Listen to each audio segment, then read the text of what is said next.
మనుజావతారునకు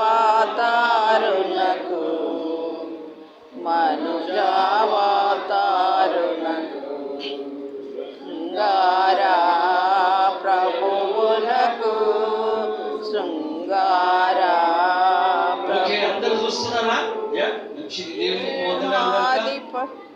విజయ్ కుమార్ ఆయన చేసిన ప్రమాణాన్ని గుర్తుగా ఈ మాంగళ్యాన్ని తీసుకుని వచ్చి ఉన్నారు.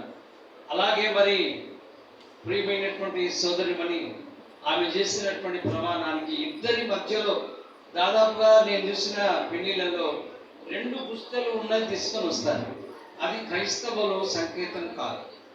ఒకటి అమ్మగారిది, ఒకటి అత్తగారిది తీసుకొని వస్తారు. కానీ క్రైస్తవ వివాహంలో ఏముందనగా ఇద్దరు చేసిన ప్రమాణాలకు ఓతుకు ఒకటే. కాబట్టి మరి ఒకవేళ ప్రశాంతి అనొచ్చు, నాకెందుకు నువ్వే కట్టుకోరాదు అని అనొచ్చు. కాబట్టి ఆయన అజాగ్రత్త ఎక్కడైనా పడేసే పరిస్థితి ఉంది. కాబట్టి విజయ్ కుమారు అంటాడు ఏమిటనగా, ప్రశాంతి నువ్వు చాలా జాగ్రత్తగా ఉంటావు, పొద్దున్నే వేసి చూసుకుంటావు కనుక మన ఇద్దరం చేసిన ప్రమాణాల గుర్తు నీ మెడలో ఉంటేనే మంచిగుంటుంది అనేటువంటి ఒక సంకేతం పురుషులకు ఇద్దరికి స్త్రీలకు చేసిన ఆ ఓతు ప్రమాణము స్త్రీయే తల ఉంచి ఎంతో భక్తితో మరి నిజంగా ఈ తాళి చేసేటప్పుడు కట్టేటప్పుడు సప్తపదిలో తల వంచి 7 అడుగులు నడుస్తూ దేవుని ఆరాధిస్తుంది. ప్రభుత్వం ఉందా? ఓకే, పాట అయిపోయింది కదా. ఓకే, ఇక్కడ అయ్యగారు కూడా ఉన్నారు. ఒక మాట వారు కూడా దీన్ని విశ్లేస్తే ఒక్కసారి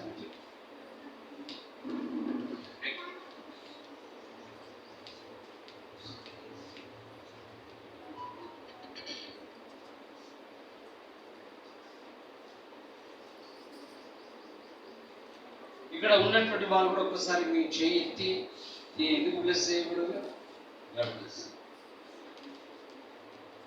ఇప్పుడు నేను విజయ్ కుమార్ ఇస్తూ ఉన్నాను కనుక అందరం బ్లెస్ చేశాం. మీరు చేసినటువంటి ప్రమాణాలకు గుర్తు జీవితాంతం కూడా అది కష్టమైన దుఃఖమైన కూడా మీరు ఉండగలిగినటువంటి తీర్మానం చేస్తారు. కాబట్టి ప్రభుత్వ వందనాలు. 3 ముళ్ళు వేయాలి. ఎన్ని? 3. సో కాబట్టి ఇప్పుడు ఈ పరిశుద్ధ పాణిగ్రహంలో వివాహంలో మరి విజయ్ కుమార్ చేసిన ప్రమాణం, అలాగే ప్రశాంతి చేసిన ఇద్దరు చేసిన ఆ ప్రమాణాలకు గుర్తుగా నా మెడల్ని ఉండని అయ్యా అని ఆమె ఒప్పుకుంది. కాబట్టి దేవునికి వందనాలు. మనం వాడుతూ ఉండగా మరి ఓకే, ఇప్పుడు విజయ్ కుమార్ ఈ యొక్క మంగళసూత్రాన్ని ప్రశాంతి మెడలో ధరింపజేస్తున్నాడు. దేవునికి వందనాలు. Praise the lord.